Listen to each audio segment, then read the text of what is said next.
এটা কি ঠিক হলো নাকি একটা মানে সমস্যা আরো দীর্ঘায়িত? মানে কোন সমস্যাটা বুঝে? এই যে একটা মোটিভ যেটা তৈরি করলো, একটা মানে একটা মোটিভ, এটা একটা কার মোটিভ? কার মোটিভ? সাবেক প্রধানমন্ত্রী এবারে নববর্ষের মূল থিমটা কি ছিল? এবং নববর্ষে আমরা যেটা বলছি সবাই মিলে নববর্ষের থিমটা কি ছিল? আমি একটু বলি, আমি প্রশ্নটা উত্তর দেন। নববর্ষের থিম কি ছিল? না না, what was the theme line? হ্যাঁ, স্বৈরাচারের বিপক্ষে ফেস্টিভ্যাল কালেক্টিভ করা। No, that's not. আমি জানতে চাচ্ছি থিম লাইনটা কি ছিল ফেস্টিভ্যালের? চারুকলা যে শোভাযাত্রাটা করে, এবারে ওদের থিম লাইনটা কি ছিল?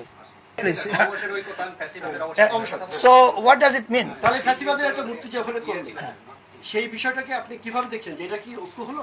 কার সাথে ঐক্য? কারো ঐক্য না, সরি, আমি বলছি যে মানে আমরা সুন্দর জায়গাতে গেলাম নাকি আরো অসুন্দরকে বেশি দিন দীর্ঘায়িত করব? আচ্ছা, ব্যক্তিগত প্রথম কথা হচ্ছে এই যে মোটিভ তারা কি ব্যবহার করবে, এটা চারুকলা এবং ঢাকা বিশ্ববিদ্যালয়ের ব্যাপার এবং তাদের সিদ্ধান্ত। এবার আমি একজন সাধারণ নাগরিক হিসেবে আমার ভাবনাটা কি, রাইট? না না, আমি সাধারণ নাগরিক হিসেবে বলছি। সেটা হচ্ছে এই যে আপনি ফ্যাসিবাদের দেখেন, আমরা যখন জাতীয় ঐক্যের কথা বলি তখন জাতীয় ঐক্যের কথার মধ্যে কি আমরা ধরেন যেই মানুষ 1400 মানুষ খুন করেছেন জুলাইতে, তার বিচার প্রক্রিয়া শেষ হওয়ার আগে তার তার বিচার, অনুশোচনা, ক্ষমা কোনো কিছুই ঘটেনি, আপনি কি আমাকে বলছেন তার সঙ্গে এখন জাতীয় ঐক্য করবার জন্য? I think this is absurd, this is very absurd. আমি ঐক্যের কথা বলছি না, মাননীয় উপদেষ্টা ঐক্যের কথা বলছি না, আমি ঐক্যের কথা বলছি না। আমি বলছি যে সমস্যা, যেমন আমরা কিছুদিন আগে জানি যে বেগম খালেদা জিয়ার একটা, যদিও সেখানে না, অন্য একটা মূর্তি নিয়ে এখানে কিছুদিন আগে আমাদের আইন উপদেষ্টা একটা পোস্ট দিয়েছিলেন যে হচ্ছে তার একটা প্রেস কনফারেন্সে আপনারা কান থেকে নিয়ে গেলেন কোথায়, আই ডোন্ট নো, এইজন্য আমি কবুতর দিতে চাই। হ্যাঁ বলেন। একটা সমস্যা তৈরি হয়েছিল, আমি বলছি যে সেই সমস্যাটা কি জিয়ে থাকলো নাকি সমাধান হলো? বিচার, প্রথম কথা হচ্ছে আমার যেটা উত্তর দেওয়ার পরিষ্কার দিয়েছি, 1400 মানুষ যারা খুন করেছে তাদের বিচার প্রক্রিয়া যাওয়ার আগ পর্যন্ত, বিচার সম্পন্ন হওয়ার আগ পর্যন্ত you can't expect a kind of reconciliation process to start. That is a very simple thing. পৃথিবীর কোথাও এটা ঘটে না। এটা হচ্ছে আমার সাধারণ নাগরিক হিসেবে আমার উপলব্ধি। আর regarding the motive, that's not my job. এটা হচ্ছে ঢাকা ইউনিভার্সিটি, তারা সিদ্ধান্ত নিয়েছে তারা কী করবে। আমি এই বিষয়ে আর বলতে চাই। অনুষ্ঠানের নাম হচ্ছে সাংগ্রাই, তারপর মুরংদের অনুষ্ঠানের নাম হচ্ছে অন্য আরেক বাঙালি অনুষ্ঠান। এটা পয়লা বৈশাখ মানে এটা বাঙালি অনুষ্ঠান ছিল, এটা অন্যরা নিয়ে আসতেছেন আপনি, সেটা আলাদা আলাদা প্রসঙ্গ। 2 নম্বর হচ্ছে আপনাদের 1400 মানুষ নিয়ে অবশ্যই যখন এই 1400 সংখ্যাটা তো একটা আপনার কাছ থেকে যারা পলিটিক্যাল রেজরি বলছে তারা 1400 বলবে।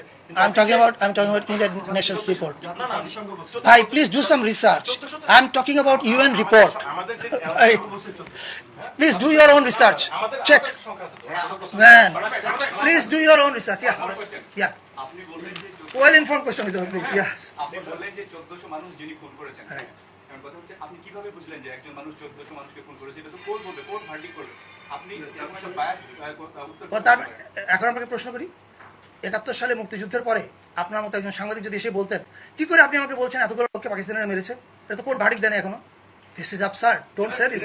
আমাদের শুনুন, ওয়েট, আমার জুলাই মাসে আপনি কোথায় ছিলেন? Where have you been in July? In Dhaka? In Dhaka, in Bangladesh, right? এই হত্যাকাণ্ডটা আপনাদের চোখের সামনে ঘটেছে, আমাদের চোখের সামনে ঘটেছে। এটা আপনি জেনারেলাইজ করছেন। আমি বলছি আপনি কিভাবে বলতে পারেন যে যিনি খুন করেছেন? আমি আপনাকে প্রশ্নটা কি করলাম যে আপনি যদি 1971 সালের এতগুলো মানুষ মারার পরে কেউ এসে যদি বলতো, মানে আপনার মতো ধরুন একজন সাংবাদিক বললো, দ্যার ইজ এ রিজন। শেষ করি।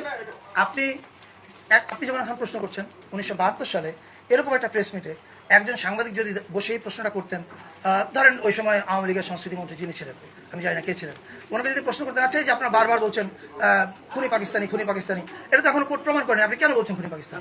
এই প্রশ্নটা কেমন